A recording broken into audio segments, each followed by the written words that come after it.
Mata Air di Bayangan Bukit. Audiobook, novel silat. Cerita, Esa Mintarja. Bab 3. Tetapi ternyata mereka tidak berhasil. Darwerdi mampu menempatkan dirinya. Ia pun mengimbangi langkah-langkah lawannya yang panjang. Dengan tepat ia meloncat menempatkan diri pada sisi yang lepas dari garis serangan lawannya. Bahkan tiba-tiba saja ialah yang meloncat dan mengejutkan lawannya dengan serangan yang tidak terduga. Dari mana anak lumban ini mendapatkan ilmu iblis itu? Geram salah seorang dari kedua orang kendali putih itu. Darwerdi yang juga mendengarnya menjawab. Aku tidak pernah mempelajari ilmu apapun. Tetapi karena kalian menempuh garis hidup yang salah, maka ada sajalah yang membantu aku untuk membunuh kalian berdua. Persetan dengan tahyul itu, geram orang yang tinggi besar. Kekuatan dan ilmu kanuragan akan menyelesaikan semua masalah. Kau pun akan segera mati dengan perut terbelah. Darwerdi tidak menjawab. Ia memusatkan perhatiannya kepada serangan lawannya. Ketiga orang itu pun kemudian berputaran senjata mereka telah terayun menghantam dahan-dahan pepohonan. Gerumbul-gerumbul perdu di pinggir hutan itu bagaikan terbabat bersih, sementara batang besi orang bertubuh tinggi itu telah mematahkan pepohonan di arena perkelahian itu. Jelitheng menjadi cemas. Jika arena itu menjadi semakin luas dan sempat ke tempatnya bersembunyi, maka ia tidak akan ingkar lagi. Ia harus terlibat ke dalam persoalan yang belum dimengertinya itu. Untunglah, bahwa berkisarnya arena pertempuran itu tidak menuju ke arah tempat Jelitheng bersembunyi. Karena itu, ia tetap berada di tempatnya untuk melihat akhir dari pertempuran yang mendebarkan jantung itu. Yang semakin lama menjadi semakin seru. Langkah-langkah mereka menjadi semakin cepat, sedang ayunan senjata mereka pun menjadi semakin mengerikan. Angin yang terbersit dari ayunan senjata mereka yang bertempur itu telah dapat mengguncang dahan-dahan kayu dan menggugurkan dedaunan yang mulai menjadi kuning. Namun semakin lama menjadi semakin nyata, bahwa Darwerdi tidak dapat dikuasai oleh kedua orang kendali putih itu seperti murid perguruan Pusparuri yang berhasil mereka lukai. Bahkan semakin lama Darwerdi menjadi semakin cepat bergerak. Senjatanya semakin garang menyambar-nyambar. Dengan sebuah loncatan panjang Darwerdi menyerang orang yang bertubuh tinggi besar itu dengan ayunan senjata mendatar. Namun tiba-tiba ia menggeliat dan kakinya yang menyentuh tanah telah melontarkannya tinggi-tinggi. Serangannya segera berubah. Pedangnya terayun menyambar kepala, seolah-olah Darwerdi ingin membelah kepala itu pecah menjadi dua. Dengan serta-merta orang bertubuh tinggi besar itu menyilangkan senjatanya untuk menangkis serangan yang mengejutkan itu. Sambil bergeser setapak ia memiringkan kepalanya. Ketika sebuah benturan terjadi, maka bunga api pun telah berloncatan di udara. Kedua senjata di tangan dua orang yang berilmu tinggi itu bergetar. Namun ternyata bahwa tangan murid dari kendali putih itu terasa bagaikan tersayat.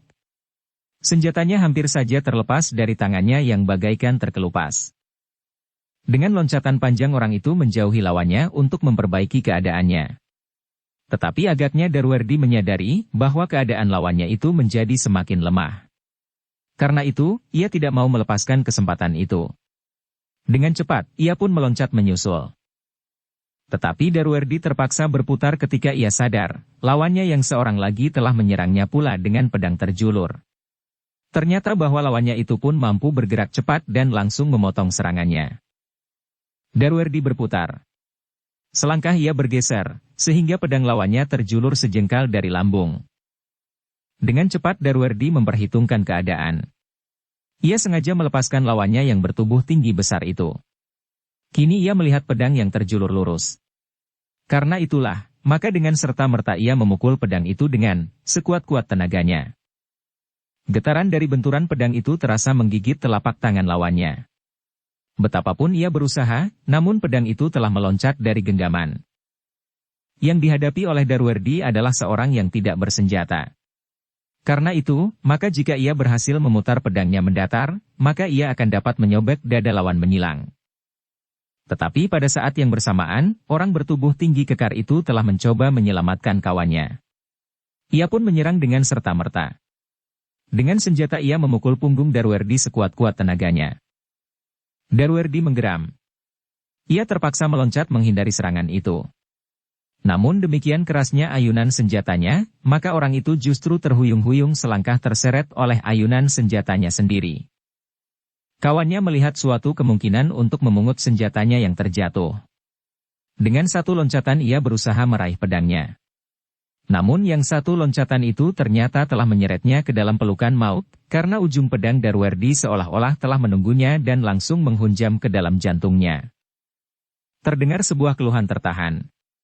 Namun ketika Darwerdi menarik pedangnya, maka orang itu langsung jatuh di tanah. Mati. Saat-saat yang demikian itu telah mengguncangkan hati lawan Darwerdi yang lain. Ia mencoba mempergunakan saat-saat Darwerdi menarik pedangnya yang terhunjam ke tubuh lawannya. Sebuah ayunan yang keras menghantam tengkuknya. Namun Darwerdi masih sempat mengelak. Demikian pedangnya terlepas dari himpitan tubuh lawannya, ia pun segera meloncat mundur. Namun lawannya yang bagaikan menjadi gila menyerangnya dengan serta-merta. Sebuah sambaran mendatar telah mengarah ke lambung. Darwerdi terpaksa menghindarinya pula. Karena ia belum siap untuk menangkis serangan itu. Namun ia terlambat sedikit sehingga ujung tongkat besinya masih juga menyambar lengannya. Darwerdi berdesis. Lengannya telah tersobek oleh gerigi yang terdapat pada tongkat besi yang mengerikan itu. Namun dengan demikian hatinya serasa menjadi terbakar. Kemarahan anak muda itu telah memuncak, sehingga wajahnya menjadi merah padam semerah darahnya yang telah mengalir dari lukanya. Tetapi Jit Heng yang melihat pertempuran itu dari permulaan segera dapat menilai bahwa yang seorang itu tidak akan dapat bertahan terlalu lama. Luka di lengan Darwerdi tidak akan banyak mempengaruhinya. Bahkan kemarahannya benar-benar telah memuncak, sehingga tandangnya pun menjadi semakin garang. Setelah murid kendali putih yang seorang terbunuh, maka orang bertubuh tinggi besar itu tidak akan banyak dapat memberikan perlawanan. Segera ia terdesak. Betapapun ia mencoba melindungi dirinya dari sambaran pedang Darwerdi yang marah itu, namun ia tidak banyak berhasil. Rasa-rasanya, kejaran maut telah menjadi semakin dekat ketika ujung pedang Darwerdi berkali-kali telah berdesing di telinganya. Dan waktu pun rasa-rasanya menjadi semakin pendek bagi orang bertubuh tinggi besar itu. Ia tidak dapat berteriak lagi karena nafasnya menjadi semakin pendek.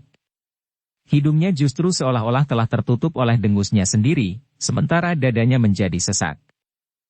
Darwerdi tidak banyak memberinya kesempatan. Ia memburu dengan garangnya, ketika lawannya mencoba menghindarinya dengan loncatan-loncatan surut. Jit Heng memalingkan wajahnya ketika tiba-tiba saja ia melihat pedang Darwerdi menyambar perut lawannya. Justru singgungan pada ujung pedang yang tajam itu, perut lawannya bagaikan tersayat melintang. Orang bertubuh tinggi besar itu masih sempat menggeram. Namun sekali lagi Darwerdi yang marah itu meloncat dengan pedang terjulur. Lawannya yang bertubuh tinggi besar itu tidak dapat mengeluh lagi.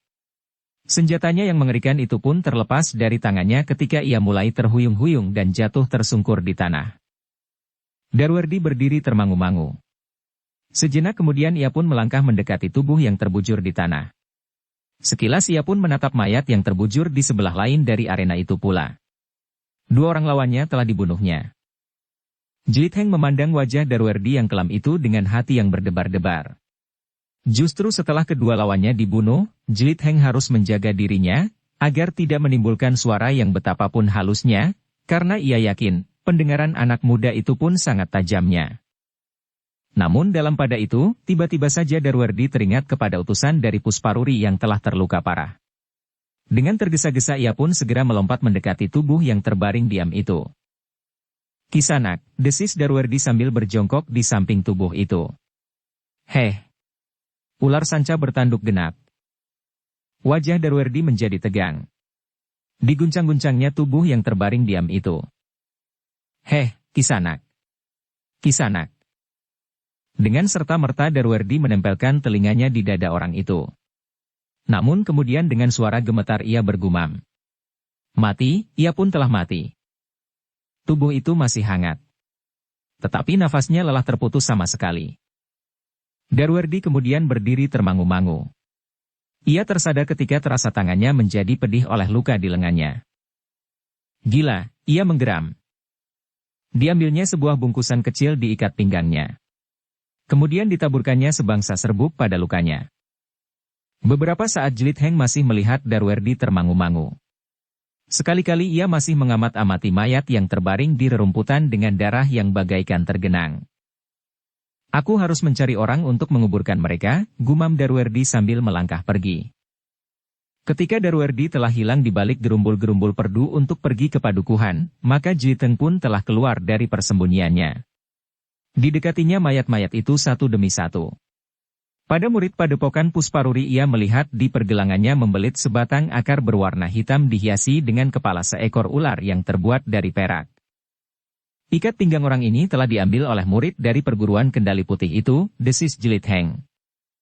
Selebihnya anak muda itu tidak menemukan apapun juga. Namun bagi Darwerdi agaknya yang penting adalah sebutan sandi dari ular sanca bertanduk genap itu, yang dijawabnya dengan mata berlian dan bertaring baja.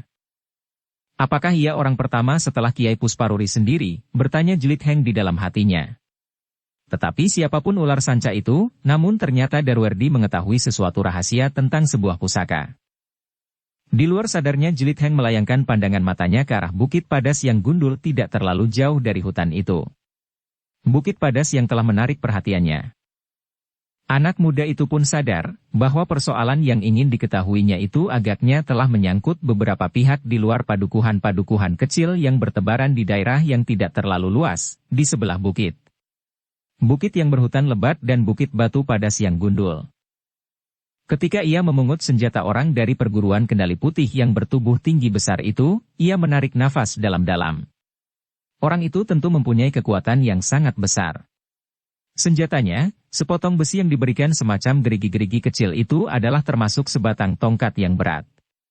Sedangkan orang yang terbunuh itu mampu mengayunkannya seperti mengayunkan lidi. Tetapi ia pun menjadi kagum akan kekuatan Darwerdi.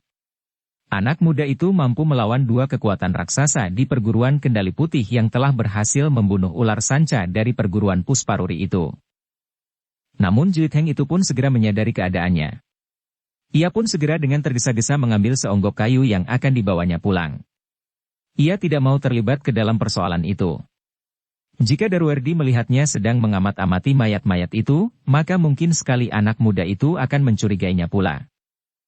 Di sepanjang jalan kembali sambil membawa seonggok kayu di atas kepalanya, Jilitheng selalu memikirkan peristiwa yang baru dilihatnya. Namun dengan demikian, ia menganggap bahwa Kiai Kanti agaknya tidak mempunyai hubungan langsung dengan Darwerdi. Meskipun demikian, ia mulai digelitik oleh kecurigaan, bahwa kedatangan Kiai Kanti dan anaknya itu bukannya karena padepokannya yang lama tertimbun tanah longsor dan dihancurkan oleh badai dan banjir. Tetapi apakah tidak mungkin bahwa kedatangan Kiai Kanti itu juga tertarik oleh berita yang sampai ke telinganya, bahwa anak muda yang bernama Darwerdi dari Padukuhan Lumban telah menyimpan satu rahasia tentang sebuah pusaka. Ketika Jilitheng sampai di rumah, ibunya sedang sibuk berada di dapur. Sambil bersungut-sungut ibunya menyapanya. Kau tentu bermain-main di kali. Tidak biung. Aku langsung pergi ke hutan mencari kayu. Tetapi lama sekali. Dan bukankah kau masih mempunyai persediaan kayu yang cukup? Langit sudah mulai kelabu. Jika sebentar lagi musim hujan tiba, maka kita akan selalu diganggu oleh kayu bakar yang basah, yang berasap dan yang menyakitkan mata. Ibunya memberengut. Katanya. Kayumu itu pun masih basah. Mataku sampai merah meniupnya. Jilitheng tidak menjawab. Dilontarkannya onggokan kayu yang dibawanya itu di sebelah longkangan. Nanti sajalah aku masukkan ke belakang lumbung. Jika kau mau makan, makanlah. Nasi sudah masak. Jilitheng membersihkan dirinya di pakiwan. Kemudian ia pun masuk ke dapur. Nasi dan lauknya telah tersedia di gelodok bambu. Meskipun anak muda itu sibuk menyuapi mulutnya, namun ia masih saja memikirkan peristiwa yang baru saja dilihatnya. Ketika matahari telah menyusup ke balik cakrawala di ujung barat, Jilitheng yang seperti biasanya duduk di mulut lorong padukuhannya bersama beberapa orang kawannya, telah mendengar cerita tentang peristiwa yang terjadi. Salah seorang kawannya berkata dengan sangat bernafsu. Mereka akan merampok Darwerdi. Tetapi ternyata Darwerdi memang seorang yang luar biasa. Ia mempunyai kekuatan dan ilmu yang tidak dipunyai oleh orang lain. Ilmu yang mungkin langsung diterimanya dari langit. Dari mana kau ketahui hal itu? Bertanya Jilitheng. Setiap orang mengatakannya. Beberapa orang dari Lumban Kulon ikut membantunya menguburkan orang-orang itu. Mereka membawa senjata yang mengerikan, jawab anak muda yang bercerita itu. Apakah Darwerdi juga bersenjata? Bertanya Jelit Heng. Agaknya Darwerdi dapat melihat apa yang bakal terjadi. Sebelum ia dirampok orang, ia selalu mempersiapkan senjata pula. Nampaknya ia memang selalu membawa sebilah pedang. Tetapi ia mempunyai jimat, desis anak muda yang lain. Darwerdi kebal dari segala macam senjata. Tetapi ia terluka, tiba-tiba saja di luar sadarnya Jelit Heng menyahut. Semua orang berpaling ke arahnya. Seorang anak muda yang duduk di dekatnya bertanya. Siapa yang mengatakan bahwa ia terluka? Jelit Heng termangu-mangu sejenak. Lalu katanya. Aku justru ingin bertanya, siapakah yang sore tadi mengatakan bahwa Darwerdi terluka? Tiba-tiba saja salah seorang dari mereka yang ingin dianggap paling tahu menjawab. Ya, Darwerdi memang terluka. Tetapi luka itu sama sekali tidak berarti. Justru lukanya itulah yang menunjukkan bahwa ia adalah seorang anak muda yang kebal. Jika kau melihat senjata lawannya, maka setidak-tidaknya tangan Darwerdi seharusnya sudah patah. Tetapi tangan itu hanya lecet saja sedikit. Anak-anak muda yang mendengarkan cerita itu mengangguk-angguk. Mereka masih duduk lebih lama lagi untuk mendengarkan cerita-cerita yang semakin lama menjadi semakin jauh dari kenyataan yang telah dilihat oleh Jelit Heng. Anak-anak Lumban Kulon dan Lumban Wetan agaknya terlalu mengagumi Darwerdi. Tetapi Jelit Heng tidak membantahnya. Ia membiarkan anak-anak muda Lumban itu membuat hayalan-hayalan tersendiri tentang Darwerdi yang mereka kagumi. Ketika kemudian malam menjadi gelap, dan anak-anak muda Lumban itu telah mulai merasa terganggu oleh nyamuk yang menggigit tengkuk dan lengan, maka mereka pun meninggalkan mulut lorong. Hanya mereka yang bertugas ronda sajalah yang kemudian pergi ke gardu di sudut padukuhan. Sayang, Darwerdi tinggal di Lumban Kulon, desis salah seorang dari mereka yang meronda. Beruntunglah anak-anak muda Lumban Kulon yang mendapat perlindungan dari anak muda seperti Darwerdi. Jelit Heng yang juga pergi ke gardu mengangguk-angguk, katanya. Jika saja ia bersedia mengajari kita semua. Kawan-kawannya yang masih tinggal mengerutkan keningnya. Yang seorang menyahut. Tentu anak-anak Lumban Kulon dahulu yang mendapat kesempatan jika ia bersedia. Tetapi sampai saat ini, anak-anak Lumban Kulon pun belum ada yang diajarinya dalam olah kanuragan. Apakah mereka pernah minta kepadanya? Bertanya Jelit Heng. Entahlah, jawab kawannya. Tetapi ketika aku singgah di Lumban Kulon tadi siang, nampaknya mereka pun ingin mendapat kesempatan itu. Apalagi ketika mereka menyadari bahwa ada juga perampok yang sampai di padukuhan ini. Meskipun tidak banyak harta benda yang tersimpan di Lumban Kulon dan Wetan, namun sebaiknya kita harus berjaga-jaga. Jika kebetulan Darwerdi ada, maka persoalannya akan tidak terlalu berat. Tetapi jika kebetulan ia pergi. Jelit Heng tidak menyahut. Ia hanya mengangguk-angguk saja seperti beberapa kawannya yang lain. Ketika malam menjadi semakin dalam, maka tiba-tiba saja Jelit Heng berkata kepada kawan-kawannya. Aku akan pergi ke sungai sebentar. Tetapi mungkin aku akan terus menengok sawah. Aku lupa, apakah aku sudah mengaliri air sore tadi? Ah, kau. Kau terlalu ceroboh dengan sawahmu. Itulah sebabnya, kadang-kadang ibumu marah kepadamu. Air hanya setitik, dan kau tidak memanfaatkannya. Jelit Heng tidak menyahut. Ia pun kemudian berlari menghambur ke dalam gelapnya malam.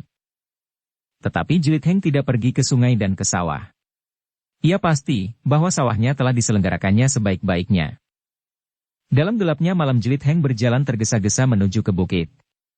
Bahkan kadang-kadang ia berlari-lari kecil di sepanjang pematang. Namun bagaimanapun juga ia sadar bahwa ia harus berhati-hati. Padukuhan Lumban ternyata tidak saja dijamah oleh Darwerdi dan kawan-kawannya yang masih merupakan rahasia baginya, tetapi juga oleh orang-orang dari pihak lain yang saling bermusuhan. Jelit Heng tahu pasti bahwa perguruan Pusparuri dan perguruan Kendali Putih tidak akan menghentikan usahanya sampai batas kematian 1-2 orang-orangnya. Yang masih akan mereka lakukan tentu masih terlalu banyak. Bahkan mungkin perguruan-perguruan lain pun akan segera tersangkut pula. Bahkan mungkin orang tua dan anak gadisnya itu, desis Jelit Heng. Dan apakah dapat diyakini kebenarannya, bahwa gadis itu adalah benar-benar anaknya? Bagaimanapun juga, Jelit Heng memang harus berhati-hati menghadapi keadaan yang masih samar-samar baginya. Sejenak kemudian anak muda itu sudah memasuki hutan di kaki bukit. Tetapi daerah pebukitan itu telah dikenalnya dengan baik. Karena itulah maka ia pun tidak mengalami kesulitan untuk menemukan sumber air yang dicari oleh Kiai Kanti dan Swasti, betapapun gelapnya malam di hutan yang cukup pepat. Langkah Jelit Heng tertegun ketika ia teringat bahwa ia belum membawa pesanan Kiai Kanti untuk membawa belanga dan tempayan. Biarlah, besok saja aku bawa, desisnya. Kedatangan Jelit Heng agak mengejutkan Swasti yang sedang duduk merenung dalam kegelapan. Gadis itu sedang menggantikan ayahnya berjaga-jaga. Ketika ia mendengar langkah mendekat, maka disentuhnya kaki ayahnya, sehingga orang tua itu pun telah terbangun. Kiai Kanti pun segera mendengar desir lembut mendekat. Namun untuk beberapa saat ia masih berdiam diri sambil menunggu. Swasti menarik nafas dalam-dalam ketika ia mendengar seseorang berkata masih dalam kegelapan. Aku Kiai. Jelit Heng. Kiai Kanti pun segera bangkit. Sambil menggeliat ia bergumam. Kau mengejutkan aku Nger. Jelit Heng yang kemudian menjadi semakin dekat menyahut. Maaf Kiai. Aku datang terlalu malam. Swasti pun segera beringsut menjauh, seolah-olah sengaja duduk di belakang sebatang pohon besar untuk memisahkan diri. Kiai Kanti mengerutkan keningnya. Namun ia tidak memanggil anaknya. Dibiarkannya Swasti yang seakan-akan berlindung di balik sebatang pohon. Jiteng pun kemudian duduk bersama Kiai Kanti. Betapapun gelapnya malam namun seolah-olah mereka saling dapat memandang wajah masing-masing. Kiai, berkata Jelit Heng kemudian. Aku lupa pesanan Kiai. Kiai Kanti tertawa. Jawabnya. Tidak apa Nger. Tentu banyak yang angger yang sedang dilakukan, sehingga meskipun masih muda, tetapi sudah menjadi seorang pelupa. Tidak banyak yang aku lakukan Kiai. Tetapi ada sesuatu yang sangat menarik perhatianku. Kiai Kanti termangu-mangu sejenak, sementara Jiteng pun kemudian menceritakan apa yang dilihatnya di pinggir hutan itu. Swasti yang mendengar juga peristiwa yang diceritakan oleh Jelit Heng itu ternyata tertarik juga, sehingga ia pun telah beringsut setapak. Kiai Kanti mendengarkannya dengan penuh minat. Sekali-kali ia mengerutkan keningnya, sekali-kali menarik nafas dalam-dalam. Jiteng pun memperhatikan orang tua itu dengan saksama. Ia ingin melihat akibat dari ceritanya untuk menjajaki apakah Kiai Kanti mempunyai hubungan dengan peristiwa yang baru saja terjadi itu. Namun agaknya Kiai Kanti yang tua itu dapat mengetahui apa yang tersirat pada tatapan mata Jelit Heng, sehingga sambil menarik nafas dalam-dalam ia berkata, apakah ada yang angger ingin ketahui tentang aku dalam hubungannya dengan peristiwa itu? Jelitenglah yang justru terkejut. Maksud Kiai? Mungkin ada kecurigaan pada Mungger, bahwa aku mempunyai hubungan dengan peristiwa itu. Aku sadar, bahwa setiap orang baru yang datang ke tempat yang kebetulan mempunyai persoalannya tersendiri, akan sangat menarik perhatian. Meskipun sekali lagi, hanya kebetulan saja. Jelit Heng mengangguk-angguk kecil. Katanya, ternyata aku tidak dapat bersembunyi lagi di hadapan Kiai. Banyak hal yang Kiai ketahui dari keinginan yang sebenarnya masih tersimpan di hati. Kali ini pun Kiai ternyata dapat membaca perasaanku. Jelit Heng berhenti sejenak, lalu. Baiklah Kiai. Terus terang aku memang agak curiga terhadap kedatangan Kiai Padi saat-saat ini. Aku ragu-ragu apakah benar-benar Kiai datang dari padepokan yang hancur karena tanah yang longsor, gempa, banjir dan angin pusaran. Apakah kedatangan Kiai kemari bukannya karena Kiai mempunyai hubungan dengan salah satu dari kedua perguruan itu? Pusparuri atau Kendali Putih? Atau Kiai adalah salah seorang yang mempunyai kepentingan yang sama dengan perguruan-perguruan itu, tetapi Kiai mempunyai pihak tersendiri? Jelit Heng terkejut ketika ternyata Swastilah yang menjawab lantang. Kami pun sudah mengetahui bahwa kau mencurigai kami. Kesediaanmu menolong kami hanyalah karena kau ingin menjajaki kemampuan kami. Sekarang kau tahu bahwa aku mampu melakukan apa yang dapat kau lakukan. Swasti, potong ayahnya. Kami pun tahu, Swasti meneruskan tanpa menghiraukan kata-kata ayahnya. Kau menunjukkan tempat ini semata-mata karena kau ingin mengikat kami di tempat yang kau ketahui dengan pasti. Setiap saat kau ingin mengamati kami, maka kau tidak usah mencari kami di seluruh hutan ini. Ah, desah Kiai Kanti. Jangan berprasangka terlalu jauh Swasti. Swasti memandang bayangan ayahnya dan Jelit Heng di dalam kegelapan. Namun ia pun kemudian terdiam. Jelit Heng mengangguk-angguk sambil bergumam. Aku mohon maaf Kiai, bahwa sikapku agaknya telah menyakiti hati anak gadis Kiai. Kiai Kanti mengerutkan keningnya. Ia tidak mengira bahwa Jelit Heng sama sekali tidak tersinggung oleh kata-kata Swasti, bahkan ia masih sempat minta maaf kepadanya. Sebenarnya lah bahwa dalam keadaan seperti ini di daerah terpencil seperti Padukuhan Lumban ini, banyak mengundang prasangka buruk, Jelit Heng meneruskan. Itu bukan salah Mungger, berkata Kiai Kanti. Tentu di antara kita masing-masing ada perasaan curiga karena kita masing-masing belum mengenal lahir dan batin. Tetapi itu bukan berarti bahwa kita masing-masing sudah melakukan kesalahan. Baiklah Kiai.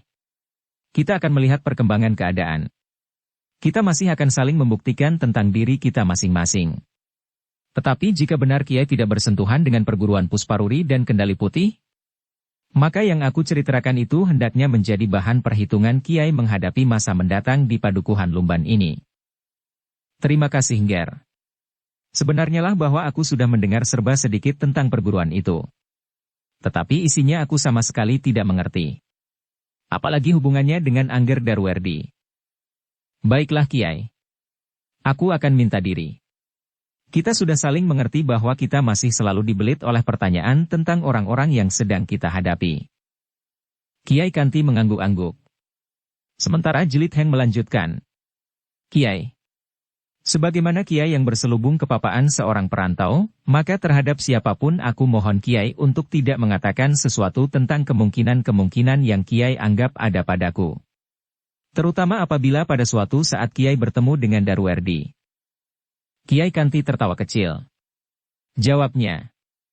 Aku sudah menduga Ngger. Sejak semula aku sudah tidak dapat mengerti bahwa Angger ini bernama Jelit Heng anak seorang janda miskin dari Padukuhan Lumban Wetan. Tetapi aku pun tidak akan bertanya siapakah Angger sebenarnya, karena Angger tentu akan berusaha menyembunyikan diri. Jelit Heng pun tersenyum. Katanya. Untuk sementara kita dapat mengetahui menurut batas-batas yang kita buat sendiri di antara kita. Tetapi aku masih tetap akan membantu Kiai mendirikan sebuah gubuk di pinggir hutan ini. Terima kasih Ngger. Tetapi jangan lupa, besok aku memerlukan belanga dan tempayan. Jelit Heng tertawa. Ia pun kemudian minta diri kepada Swasti. Silahkan, jawab Swasti pendek. Jelit Heng tersenyum. Katanya kepada Kiai Kanti. Aku kira Swasti tidak menganggap aneh sikap kita masing-masing, karena ia pun telah terlibat ke dalamnya. Jika ia bersikap tegang, mungkin karena aku benar-benar telah menyinggung perasaannya. Sekali lagi aku mohon maaf Kiai. Tidak Ngger. Anak gadisku tidak apa-apa. Itu memang sudah menjadi sifatnya. Swasti memang jarang bergaul sejak di padepokan kami yang lama, yang agaknya kurang Angger percaya itu. Jelit Heng tertawa semakin keras. Namun ia pun kemudian meninggalkan Kiai Kanti dengan anaknya di dalam gelapnya malam. Anak itu terlalu kasar, gumam Swasti. Kiai Kanti menggeleng lemah. Katanya. Tidak Swasti. Ia tidak terlalu kasar. Tetapi ia diliputi oleh kecurigaan. Mungkin ia pun mengemban suatu tugas yang memaksanya bersikap demikian. Swasti tidak menyahut. Tetapi terdengar ia berdesah. Kita memang tidak dapat menghindarkan diri dari sikap-sikap demikian. Apalagi dalam keadaan seperti sekarang di Padukuhan Lumban. Kenapa kita memilih tempat ini Ayah? Berkata Swasti kemudian. Mumpung kita belum terlanjur mulai dengan membuat sebuah padepokan, sebaiknya kita tinggalkan saja tempat ini. Kita mencari tempat yang jauh dari persoalan-persoalan yang menegangkan seperti ini. Kiai Kanti menggeleng lemah. Jawabnya. Tidak Swasti. Dimanapun juga hidup mempunyai tantangannya masing-masing. Mungkin berbeda dalam wujud, tetapi semuanya memerlukan kesediaan untuk mengatasinya. Kita sudah bergulat dengan tanah longsor, banjir dan angin pusaran serta gempa. Di sini ternyata kita menghadapi tantangan yang berbeda. Swasti masih tetap berdiam diri. Apalagi setelah aku mendengar nama perguruan-perguruan itu disebut Swasti. Perguruan Pusparuri, aku belum banyak mengerti. Tetapi perguruan Kendali Putih, aku sudah mendengarnya. Mungkin sekali-kali aku pernah menyinggungnya. Swasti tidak segera menjawab. Ia mencoba mengingat-ingat apa yang pernah diceritakan oleh ayahnya tentang perguruan Kendali Putih. Apakah kau masih ingat Swasti? Aku pernah mengatakan kepadamu bahwa perguruan Kendali Putih adalah sarang dari orang-orang yang hanya mementingkan dirinya sendiri. Di perguruan itu berkumpul orang-orang yang memiliki kemampuan dan ilmu yang tinggi. Tetapi hidup mereka justru mereka habiskan untuk meneguk kepuasan duniawi. Mereka tidak segan membunuh untuk sekedar mendapatkan sekeping emas atau sebutir berlian, berkata ayahnya sambil memandang wajah anak gadisnya yang menegang. Swasti mengangguk kecil. Jawabnya. Aku ingat ayah. Ternyata sekarang orang-orang Kendali Putih itu telah menjamah padukuhan yang terpencil ini justru karena di sini ada Angger Darwerdi, sambung Kiai Kanti. Namun dengan demikian, kita harus mencari keterangan, siapakah sebenarnya Darwerdi itu ayah. Seperti Jlit Heng. Ia tentu mempunyai latar belakang kehidupan yang jauh berbeda dengan orang-orang Lumban itu sendiri. Bahkan menurut dugaanku, maka Lumban justru telah menjadi korban hadirnya Darwerdi. Kiai Kanti mengerutkan keningnya. Katanya, aku belum dapat mengambil kesimpulan apapun juga Swasti. Untuk sementara kita masih tidak akan terlibat. Kita akan melakukan seperti yang kita rencanakan. Membuat sebuah tempat tinggal yang kecil, namun dapat memberikan pegangan hidup. Bukan saja buat aku yang sudah semakin tua ini, tetapi juga buatmu di masa yang masih panjang. Swasti tidak menyahut. Ia pun sadar, bahwa ia harus berhati-hati menghadapi keadaan yang masih samar-samar. Nah, berkata ayahnya kemudian. Sekarang giliranmu untuk tidur. Aku akan berjaga-jaga. Mudah-mudahan tidak ada binatang buas yang tersesat sampai ke tempat ini. Swasti tidak menjawab. Ia pun kemudian bersandar pada sebatang pohon sambil memejamkan matanya, sementara ayahnya duduk sambil berselimut kain panjangnya. Dalam pada itu, padukuhan Lumban pun sedang ditelan oleh kesenyapan malam. Beberapa orang anak muda yang sedang ronda di gardu dengan gelisah menunggu Jlit Heng yang terlalu lama pergi. Anak malas itu tentu sibuk dengan pematangnya yang pecah, desis yang seorang. Sedang yang lain menyahut. Ia terlalu bodoh untuk mengerti. Kawan-kawannya tertawa. Namun suara tertawa itu terputus ketika salah seorang melihat Jlit Heng melangkah mendekat sambil memegang perutnya. Dalam cahaya obor di depan gardu itu, kawan-kawannya melihat wajah Jlit Heng yang tegang. Kenapa perutmu? Bertanya seorang kawannya. Sakit, sahut Jlit Heng yang langsung membaringkan dirinya di gardu yang sempit itu. Kawan-kawannya membiarkannya meskipun salah seorang dari mereka bergumam. Kau sita tempat yang hanya sempit itu untuk dirimu sendiri. Jlit Heng tidak menyahut. Bahkan ia pun melingkar sambil menyelubungi seluruh tubuhnya dengan kain panjangnya. Namun dalam pada itu, seisi gardu itu pun terkejut ketika mereka mendengar derap kaki kuda memecah sepinya malam. Sejenak anak-anak muda itu tercekam. Namun kemudian mereka mulai berdesak-desakan sambil gemetar. Kau dengar suara kaki kuda itu? Desis seseorang. Kawannya yang sudah gemetar menggeram. Hanya orang tuli sajalah yang tidak mendengar suara derap kaki itu. Yang lain pun terdiam. Namun salah seorang dari mereka tiba-tiba mengguncang kaki Jlit Heng sambil berdesis. Jlit Heng, bangun. Ada seekor kuda datang.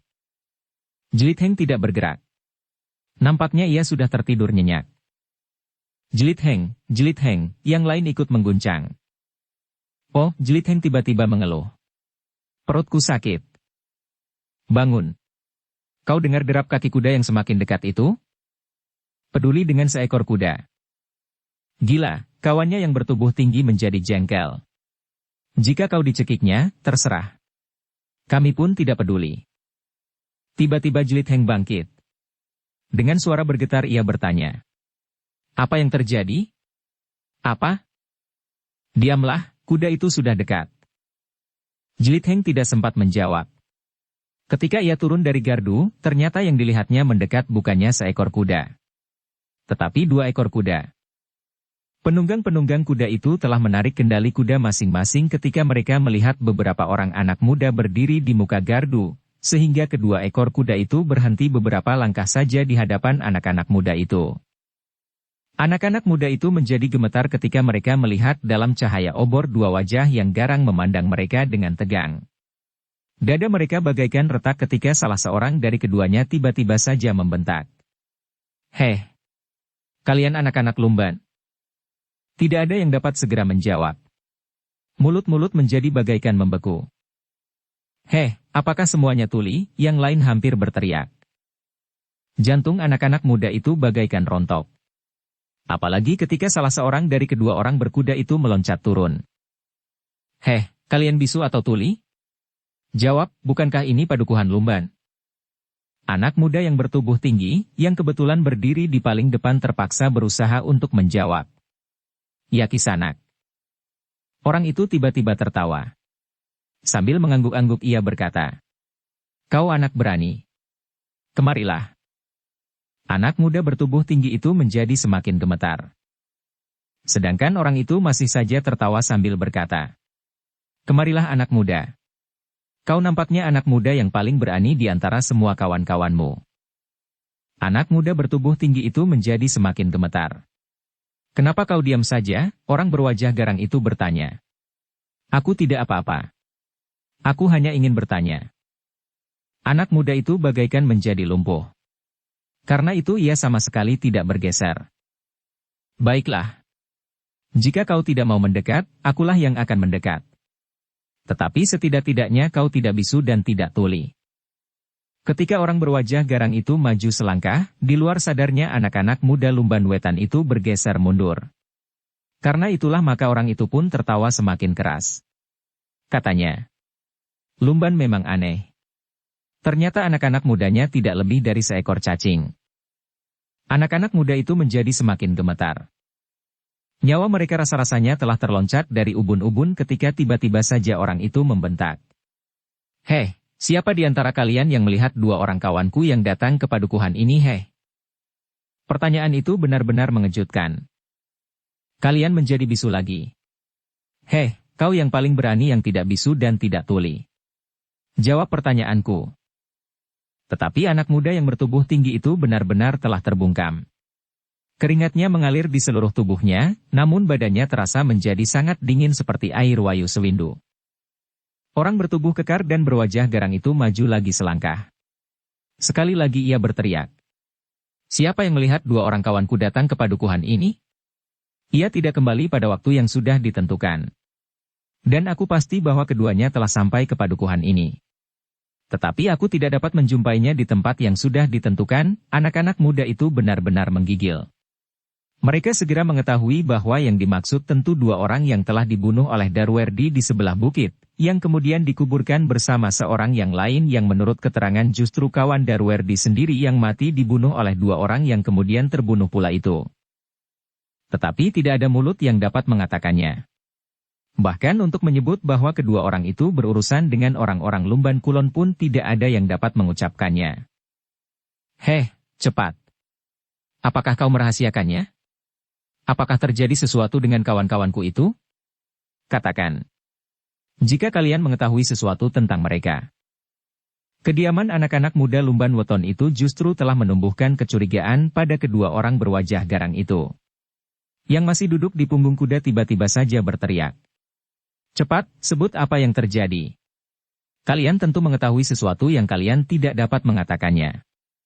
Tetapi jika kalian tidak mau mengatakan, maka kami akan mengambil sikap. Kami akan memaksa kalian untuk mengatakannya. Darah di setiap tubuh rasa-rasanya telah berhenti mengalir. Wajah-wajah garang itu bagaikan menyala. Orang yang sudah turun dari kudanya itu pun menggeram. Kalian tentu mengetahui. Setiap peristiwa akan segera diketahui oleh setiap orang di padukuhan ini. Anak-anak muda di muka gardu itu seolah-olah telah menjadi patung yang beku. Nafas pun rasa-rasanya tidak lagi dapat mengalir sewajarnya, sehingga dada mereka merasa sesak, dan kepala mereka menjadi pening. Cepat, tiba-tiba saja orang itu berteriak. Di padukuhan seperti ini tidak ada yang dapat dirahasiakan. Juga tentang kedua orang kawanku itu. Aku berjanji untuk tidak berbuat sesuatu atas kalian jika kalian mengatakannya, dan jika kalian tidak terlibat dalam persoalan dengan mereka. Tetapi mulut-mulut bagaikan tersumbat. Aku tidak telaten, berkata orang yang sudah turun dari kudanya. Aku akan mengambil seorang dari mereka dan memaksanya untuk berbicara. Jika mulutnya tidak mau terbuka, maka aku akan memeras darahnya sampai kering. Seorang anak muda yang kurus berwajah pucat tiba-tiba saja telah terjatuh dan menjadi pingsan. Namun tidak seorang pun yang berani bergerak untuk menolongnya.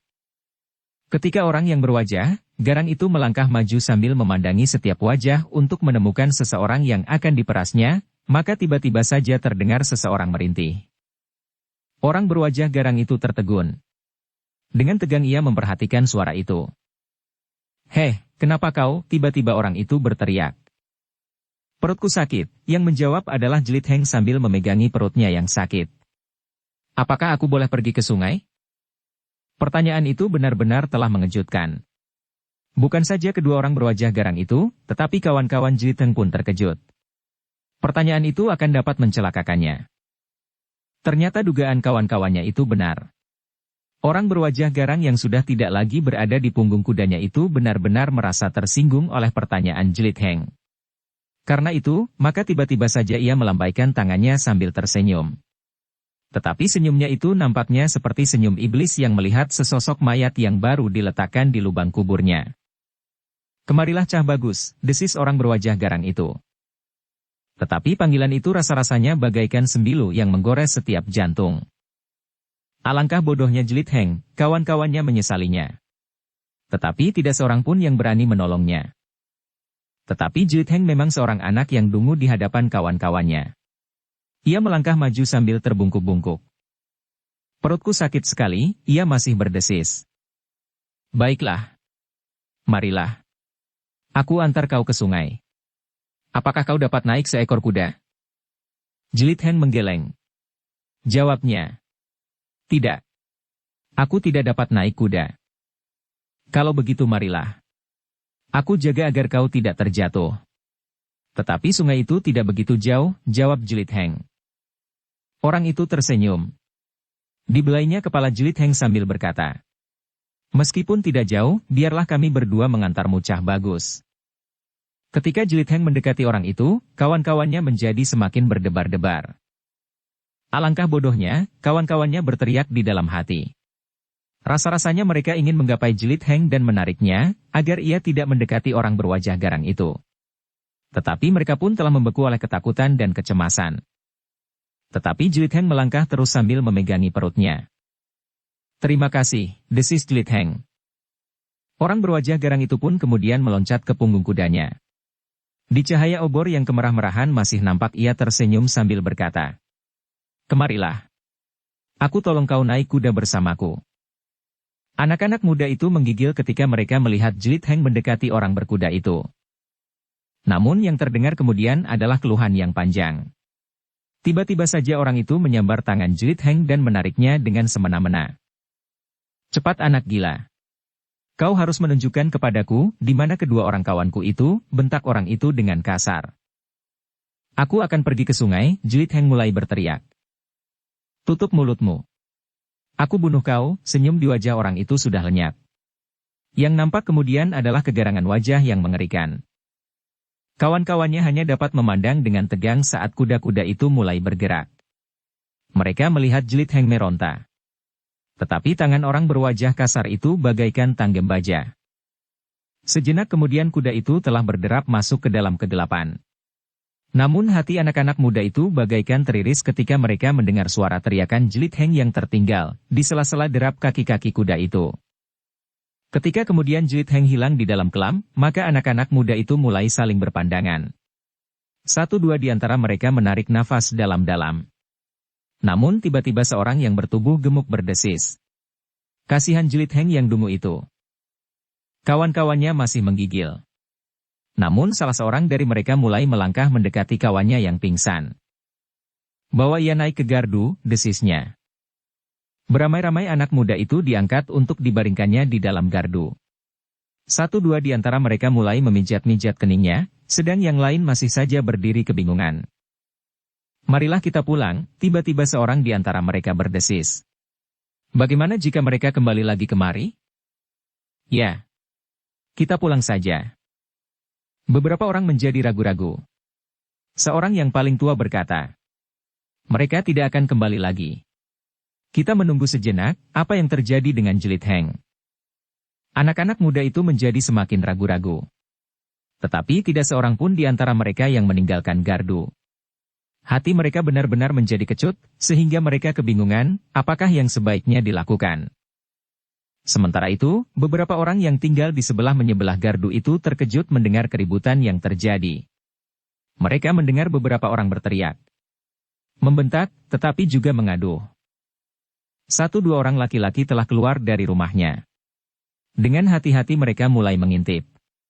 Ketika mereka masih melihat obor di gardu menyala, dan mereka masih melihat anak-anak muda di muka gardu itu, maka mereka pun segera mendekat.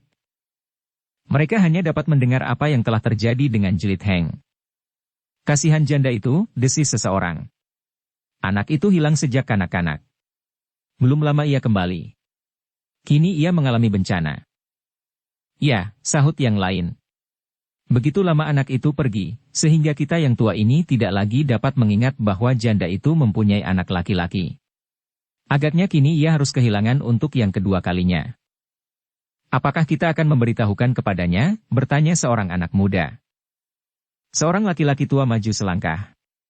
Dengan sarah ia berkata, "Jangan tergesa-gesa. Kita akan menunggu perkembangan dari peristiwa ini.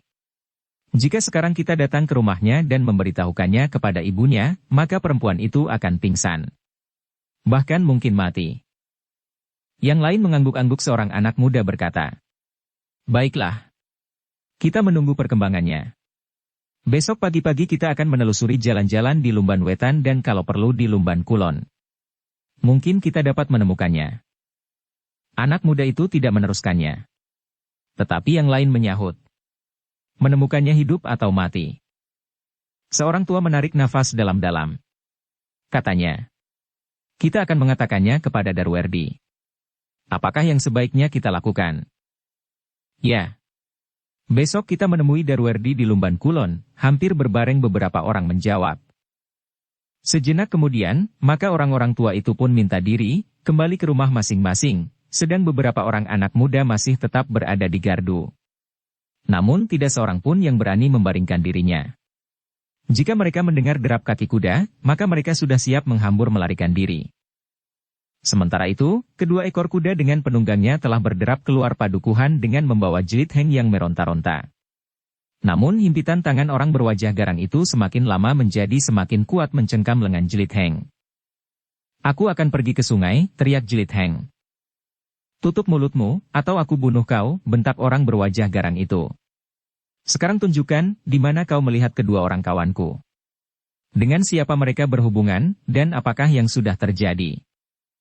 aku tidak tahu," Jelit Heng masih berteriak. "Jika kau tidak mau diam, aku cekik kau sampai mati," geram orang berwajah garang itu. Sejenak Jelit Heng terdiam.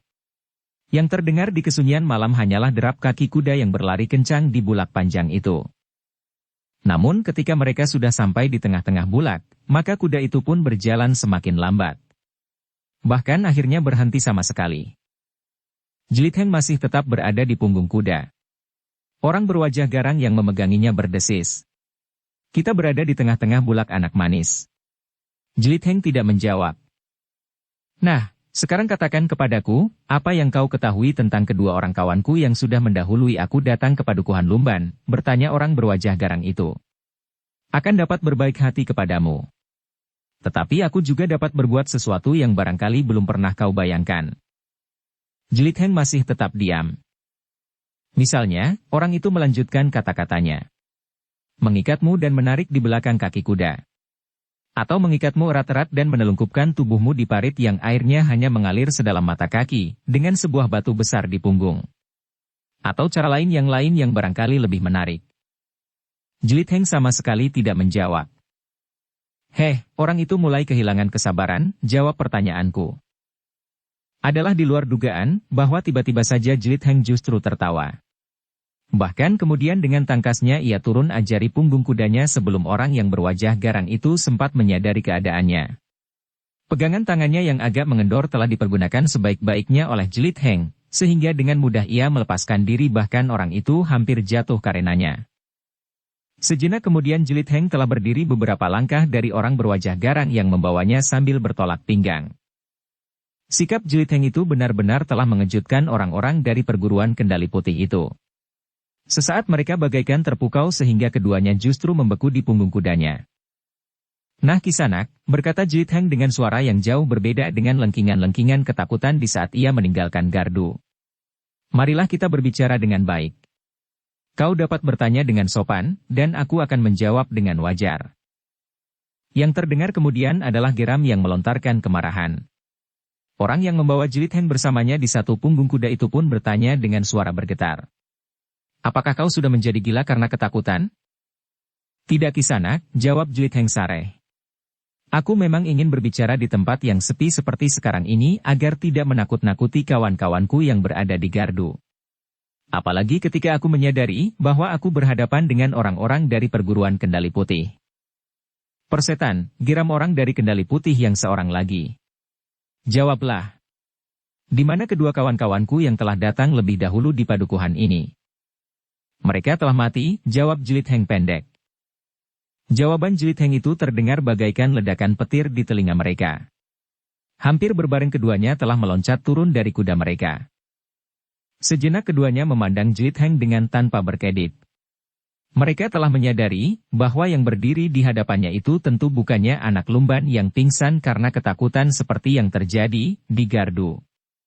Namun bagaimanapun juga bagi kedua orang Kendali Putih itu, lumban adalah padukuhan yang tidak berarti apa-apa bagi mereka. Karena itu, salah seorang dari keduanya membentak dengan kasarnya. Anak setan. Katakan, apakah yang telah terjadi? Jlit Heng memandang kedua orang itu berganti-ganti. Kemudian katanya. Aku melihat semua dua orang Kendali Putih yang datang ke padukuhan Lumban Kulon. Keduanya telah melukai seorang dari perguruan Puspapuri dan berusaha untuk menipu Darwerdi. Tetapi rahasia kawan-kawanmu itu dapat diketahui, karena mereka tidak mampu menjawab istilah sandi yang sebelumnya sudah disiapkan oleh Darwerdi dengan perguruan Pusparuri. Dan itu adalah kebodohan yang menentukan bagi kedua kawan-kawanmu itu. Gila, geram kedua orang Kendali Putih itu. Siapakah kau sebenarnya? Apakah kau yang bernama Darwerdi? Bukan aku.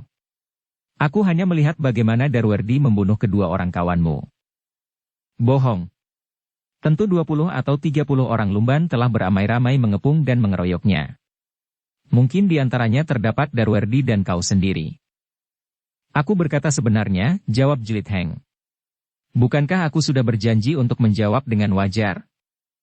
Tidak ada orang yang dapat mengalahkan murid-murid dari perguruan Kendali Putih, teriak salah seorang dari mereka. Ada. Darwerdi. Kau dengar. Namanya Darwerdi. Rumahnya Lumban Kulon. Ia seorang diri telah membunuh kedua orang kawan-kawanmu. Kau dengar. Kata-kata Jlit Heng itu membuat kedua orang Kendali Putih itu menjadi semakin marah. Dengan garangnya salah seorang dari keduanya membentak. Jangan mengigau. Aku dapat membunuhmu. Jlit Heng termangu-mangu.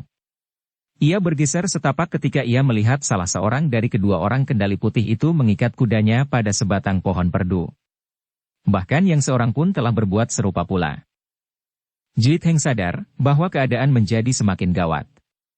Tetapi ia sudah melakukannya dengan sengaja dan telah memperhitungkan akibatnya pula.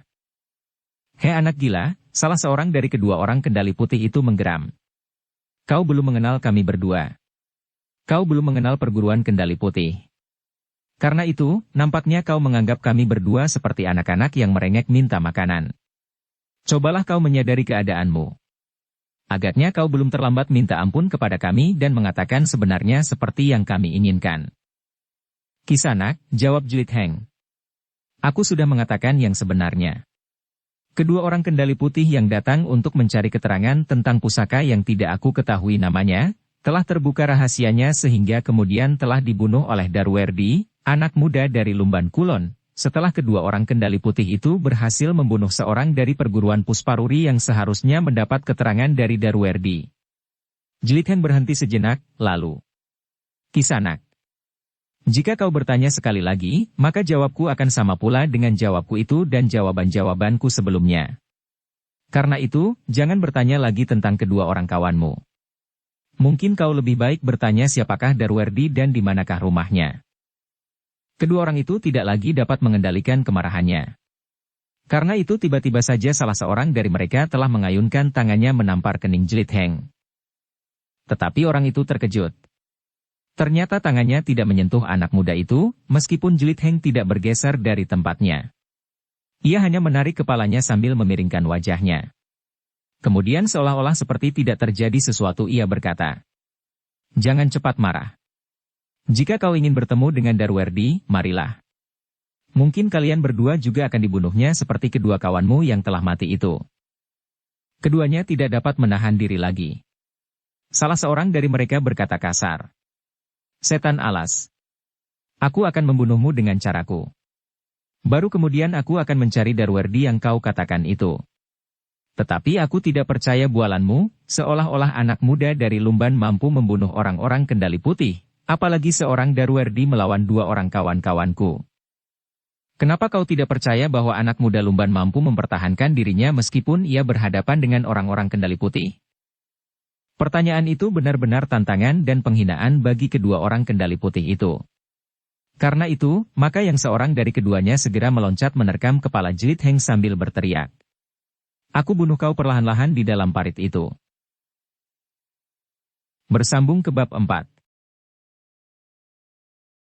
Dukung kami dengan subscribe, follow, like, komen dan share. Terima kasih.